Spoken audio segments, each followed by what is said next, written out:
people don't make buying decisions based off price. They make it off of value.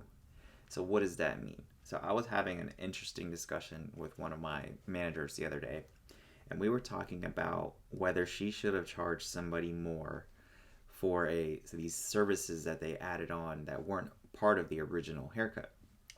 And after she explained to me a little bit more, she basically said that they had booked a 45-minute service, a haircut, and the haircut only ended up taking her like 10, 15 minutes. And then she had all this time left over. And the guy had asked for like an eyebrow waxing or something like that. And she said that she just went ahead and did it and didn't charge him extra for it. And I was like, that was the right move. Because from what I understand about value, and this is still a relatively new concept for me, but people will buy based on the value that they perceive. So, for example, if you are let's do an easy example. So let's start with the number. If I said this thing and you don't know what this thing is, right? It costs $50,000, and I think we can all agree that $50,000 is a lot of money, no matter who you are. Now, what if I said that this is a house that costs $50,000, and then that this house is normally a $200,000 house, but I can get it to you for 50. So does 50,000 still sound like a lot of money in that context? Probably not. And then if the inverse was true, let's say that this house was $50,000, but it's not actually a house. It's like a tent in the middle of a field. So that would probably seem like way overpriced. So how does that apply to barbers? Well, if somebody books a 45-minute service and they don't end up taking all of that time, well, then what I would do, because I would be focusing on providing value, is I would try to see what else do they need. Because if you know anything about pricing, pricing is all about perceived value. And in the barbershop world, at least one thing that we try to do is our prices are based on the time a service takes. So the shorter the service is, the cheaper it is. The longer it is, the more expensive. But if they paid for 45 minutes and you only ended up using like 15 or 20, are you just going to like send them on their way? Now, in some cases, they might be totally cool with that. Maybe they're in a hurry. They just wanted to make sure. Maybe they booked the wrong thing. Whatever, right? But what I would try to do is see what else do they need? Because they've already paid for 45 minutes of your time or 30 minutes or whatever. And so I think the best thing you can do is try to increase the value in the client's mind.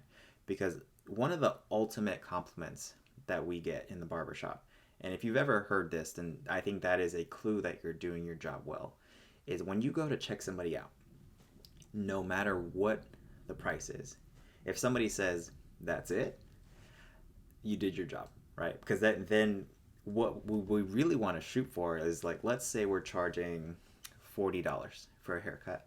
We want to make the client feel like they got $100 service, $1,000 service, right? That is what I think we should all strive for as barbers. And if you can achieve that, then pricing is no longer a bottleneck. So if you feel like you have to compete price-wise, then you may need to maybe I would suggest you start thinking about how can you add more value.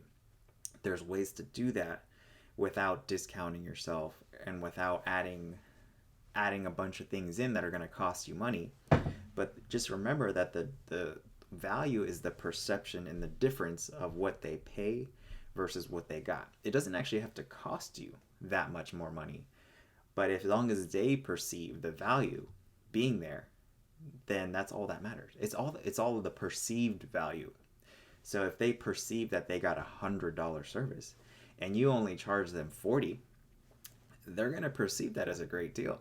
And on the opposite side of that, if you charge them $40, but you buzzed off their hair and kicked them out the door after 10, 15 minutes, they might feel like they got ripped off. So focus on providing value to your clients, and that will, I think, reward you in the long run more than the short term, like let's get them in, get them out.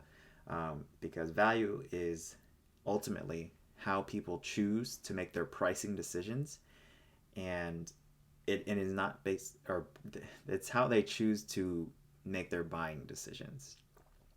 And people will go with the more expensive option in some cases if they perceive it as a higher value, a better, because everybody wants to get more for their money. I think that's a universally human behavior.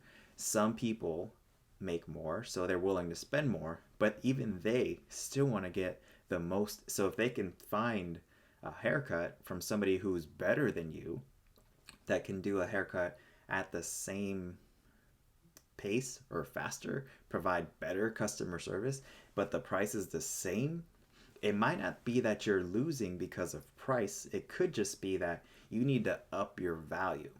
So these are one of the things that I think about all the time, is how to add value to our services so that our clients feel like I'm not going anywhere else, right? Because there might be other places that are cheaper or the same, but they don't get all this when they go to a different shop down the street. So I would highly suggest that you start thinking about that, how to add more value in your services so that you can retain clients and that they feel like no matter what you charge, that they're always getting a great deal. So if you guys want to work with me and join my free group where we have more education that's not available to the public, I have a free group. The link is down in the description below, and I hope to see you there.